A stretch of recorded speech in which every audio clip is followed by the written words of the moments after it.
மக்கள் வரிப்பணத்தில் சம்பளம் வாங்கக்கூடிய நிறைய அரசியல்வாதிகளுக்கு மக்களுடைய வரிப்பணம் தானே சம்பளமாக போயிட்டுருக்கு. அதில் நிறைய பேர் இப்போ ஓசின்னு சொல்லி பேச ஆரம்பிச்சிருக்காங்க. பொன்முடி ஐயா அவர்கள் பேசினாங்க. அவர் இப்போ அமைச்சர் பதவியெல்லாம் காலி பண்ணிட்டாங்க. இப்போ மறுபடியும் பொன்முடி அவர்களுக்கு பதிலாக திமுகவினுடைய எம்எல்ஏ மகாராஜன் அப்படிங்கிறவர் ஒருத்தர் வந்திருக்கார். பெண்கள் எல்லாருமே என்ன ஓசி பஸ்ஸில் தானே போயிட்டுருக்கீங்க, நாளைக்கு இங்கெல்லாம் ரோடு போட்டுருவோம், நீங்களும் ஓசி பஸ்ஸில் போகலாம். சார், அதுக்கு பேர் ஓசி கிடையாது. ஒரு விஷயத்தை நல்லா புரிஞ்சுக்கோங்க. மக்களுக்கு நீங்கள் செய்யக்கூடிய சேவை, அது என்ன சேவை? அவங்க வரி பணத்தை கொடுக்குறாங்க, அவங்களுக்கு தேவையான இன்ஃப்ராஸ்ட்ரக்சரை டெவலப் பண்ணி கொடுக்கறது. அந்த இன்ஃப்ராஸ்ட்ரக்சர் டெவலப்மெண்ட்டு கூடவே அவங்களுடைய வாழ்க்கையை உயர்த்துவதற்கு என்னென்ன நடவடிக்கை எடுக்கணுமோ அதெல்லாம் செய்வது. இதெல்லாமே ஒரு அரசியல்வாதி செய்ய வேண்டியது, இல்லை ஒரு அரசாங்கம் செய்ய வேண்டியது. அதை தான் நீங்கள் செய்கிறீங்களே தவிர அதற்கு பெயர் ஓசி அப்படிங்கிறது கிடையாது. இது ஆழமான அரசியல் சதுரங்கம்.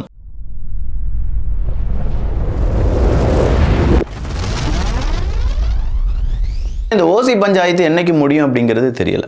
மக்கள்கிட்ட கேட்க போனால் மக்கள் என்ன சொல்லுவாங்க, நாங்கள் என்ன ஓசிக்கு பஸ்ஸு கேட்டோமா, எங்களுக்கு தேவையான வாழ்க்கை முறை, எங்களுக்கு தேவையான வேலை வாய்ப்புகளை இதை உருவாக்கித்தாங்க தானே கேட்டோம், எங்களுக்கே தெரியாமல் எங்களை ஓசி நீங்களாம் திட்டிட்டு இருக்கீங்களே அப்படின்னு சொல்லி ஏகப்பட்ட பேர் ஐயா பொன்முடி அவர்கள் பேசின போதே கோபப்பட்டாங்க. இப்போ மகாராஜன் அவர்கள் பேசியிருப்பது கண்டிப்பாக திமுகவுக்கு பெரிய பின்னடைவு தான். ஏன்னா எம்எல்ஏ மகாராஜன் அவர்கள் இப்படி பேசியிருக்கிறது முதலமைச்சராக இருக்கக்கூடிய மு.க. ஸ்டாலின் அவர்களுக்கு தான் சிக்கலை ஏற்படுத்தும். இதை எல்லாருமே எதிர்க்கட்சியை சார்ந்தவங்க எல்லாருமே கையில் எடுக்க ஆரம்பிச்சிருவாங்க. இன்றைக்கி இது அண்ணாமலை அவர்களும் கையில் எடுத்துட்டாரு.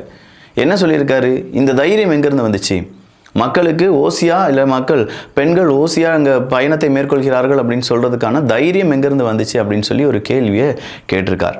நியாயமான கேள்வி தானே. இந்த ஒரு கேள்வி இப்படி இருக்குன்னா, நயனா நாகேந்திரன் அவர்கள் வேறொரு கேள்வியை கேட்டிருக்காரு.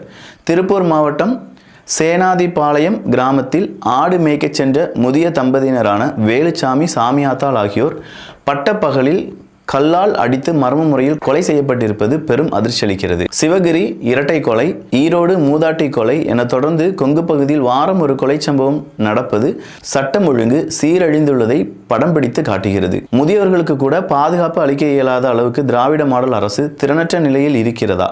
பாசத்துக்கும் பண்புக்கும் பெயர் போன கொங்கு பகுதி கொலைக்களமாக மாறி வரும் நிலையில் எப்போது விழித்துக்கொள்ளும் திமுக அரசு?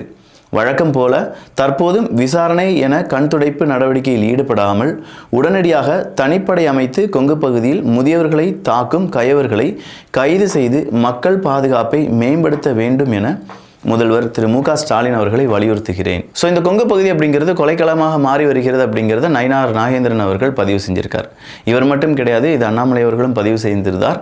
அப்போ இங்கே இருக்கக்கூடிய சிக்கல் என்ன அப்படின்னா, எவ்வளோ பேர் இங்கே கொஞ்சம் கொஞ்சமாக பயந்து வாழ்ந்துட்டு இருக்காங்க அப்படிங்கிறது தான்.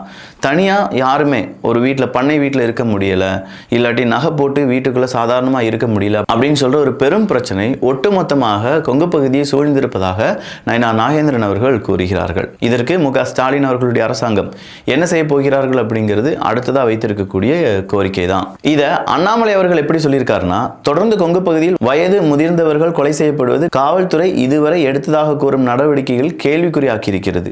திமுக ஆட்சியில் சீர்குலைந்து கிடக்கும் சட்டம் ஒழுங்கு குறித்து கேள்வி எழுப்புவர்களை மிரட்டுவது மட்டுமே காவல்துறையின் முழு நேர பணியாக மாற்றப்பட்டிருக்கிறதே தவிர குற்றங்களை தடுப்பதாக தெரியவில்லை.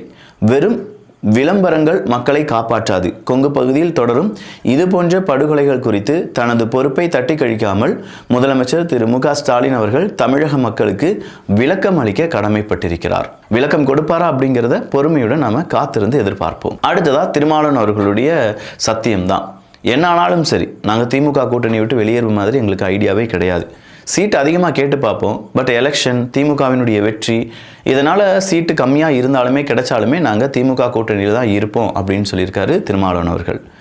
இதே திமுகவினுடைய கூட்டணி உடையும் அப்படின்னு சொல்லி எல் முருகன் அவர்கள் கூறியிருந்ததும் திமுக கூட்டணியில் எந்த ஓட்டை உடசல் எதுவுமே இல்லை அப்படிங்கிறத திருமாவளவன் அவர்களும் கூறியிருக்கிறார்கள்.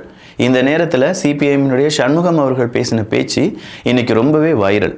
அப்போ அவர்கிட்ட கேட்குறாங்க, உங்களுடைய கூட்டணி கட்சியான திமுக 99% வாக்குறுதிகளை நிறைவேற்றி விட்டார்கள் அப்படின்னு சொல்கிறாங்களே, இன்னும் 1-2 வாக்குறுதிகள் மட்டும்தான் நிறைவேற்றப்பட வேண்டும்.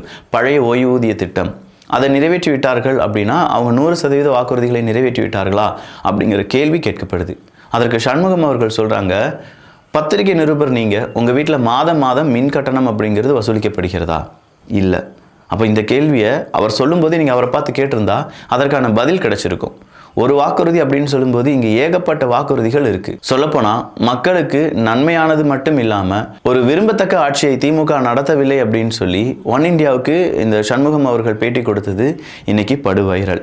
ஸோ திமுக கூட்டணியிலிருந்து அந்த சிபிஐஎம் வெளியேறுகிறதா அப்படிங்கிற கேள்விக்கு அப்படிலாம் இன்னும் பதில் எதுவுமே வரல. பட் சண்முகம் அவர்களுடைய பேச்சு திமுக மீதான அதிருப்தியை காண்பிக்கிறது.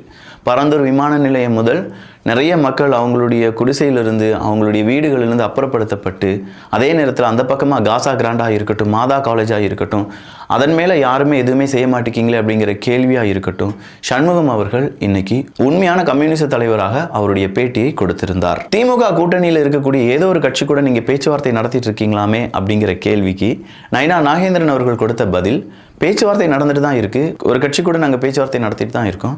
பட் உடனடியாக அதை அறிவிக்க வேண்டிய எந்த கட்டாயமும் இல்லை. எப்போ நாங்கள் அறிவிக்கணுமோ, இன்னும் தேர்தலுக்கு நிறைய நாட்கள் இருக்குது, அதன் பிறகு நாங்கள் அறிவித்துக் கொள்வோம் அப்படின்னு சொல்லியிருக்கார். ஸோ மதிமுக கூட தான் இவர் பேச்சுவார்த்தை நடத்தினாங்களா அப்படிங்கிற மாதிரியான கேள்விகளும் வர தொடங்கியிருக்கு.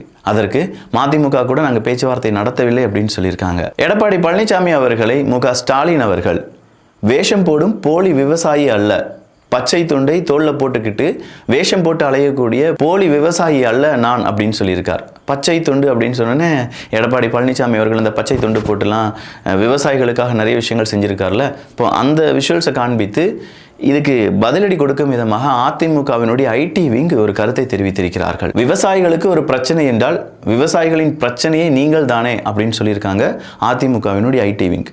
பொன்னுக்கு நிகராக விவசாயிகள் கருதும் நெல் விளையும் களஞ்சியமான காவிரி டெல்டா பகுதியை மீத்தேன் ஹைட்ரோ கார்பன் திட்டத்திற்கு நீங்கள் இட்ட ஒரே கையெழுத்தால் பாலைவனமாக்க முயற்சித்த சதிகார திட்டத்தின் சூத்திரதாரி தானே நீங்கள். விவசாயம் என்ற வார்த்தையை சொல்லவாவது உங்களுக்கு அருகதை இருக்கிறதா? உங்களின் மீத்தேன் சதியை பாதுகாக்கப்பட்ட வேளாண் மண்டல அறிவிப்பின் மூலம் தவிடுபொடியாக்கி டெல்டாவை மீண்டும் சோலைவனமாக்கியவர் மாண்புமிகு புரட்சி தமிழர் எடப்பாடி பழனிசாமி அவர்கள். பொம்மை முதல்வரை விவசாயிகள் மீது குண்டர் சட்டம் போட்ட ஒரே அரசாங்கம் உங்கள் திமுக அரசாங்கம் தான்.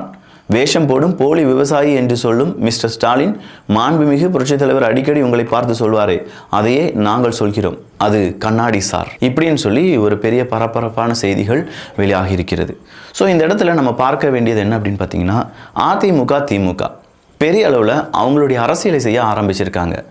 இன்னும் 8-9 மாதங்கள் இருக்கும் இந்த காலகட்டத்தில் யார் மீது யார் அதிக அவதூறுகளை பரப்புகிறார்கள், யார் மீது மக்களுக்கான கோபத்தை யார் அதிகப்படுத்தப் போகிறார்கள், அதிலிருந்து தான் வெற்றி ஆரம்பிக்கும் அப்படிங்கிறத ரொம்ப ஸ்ட்ராங்காக இவங்க பிலீவ் பண்ணுறாங்க.